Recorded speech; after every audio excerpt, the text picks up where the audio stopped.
மனோன்மணியம் சுந்தரனார் பல்கலைக்கழக பட்டமளிப்பு விழாவில் தமிழ்தாய் வாழ்த்துக்கு 3ஆம் இடம் ஒதுக்கப்பட்டதற்கு எதிர்ப்பு தெரிவித்துள்ள பாமக தலைவர் அன்புமணி, மத்திய அரசின் வழிகாட்டுதலின்படி தமிழ்தாய் வாழ்த்தே முதலில் பாடப்படுவதை தமிழக அரசு உறுதி செய்ய வேண்டும் என வலியுறுத்தியுள்ளார்.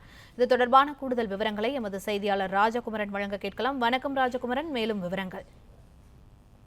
நெல்லை மனோன்மணியம் சுந்தரனார் பல்கலைக்கழகத்தில் வரும் 28ஆம் தேதி நடைபெறவுள்ள பட்டமளிப்பு விழாவில் தமிழ்தாய் வாழ்த்துதான் முதலில் பாடப்பட வேண்டும் என்று பாமக தலைவர் மருத்துவர் அன்புமணி ராமதாஸ் தெரிவித்திருக்கின்றார். இது தொடர்பாக மத்திய அரசு வழங்கியிருக்கக்கூடிய வழிகாட்டுதலை நினைவு கூர்ந்திருக்கக்கூடிய அவர், அதாவது கடந்த ஜூலை 9ஆம் தேதி மத்திய உள்துறை அமைச்சகம் பிறப்பித்த ஆணையிலே மாநில பாடல்கள் பாடப்படக்கூடிய விழாக்களில் அந்த மாநில பாடல் தான் முதலில் பாடப்பட வேண்டும், அதற்கு பிறகு தேசிய பாடல், மூன்றாவதாக தேசிய கீதம் பாடப்படலாம் என்று தெளிவாக விளக்கம் அளித்திருக்கின்றது.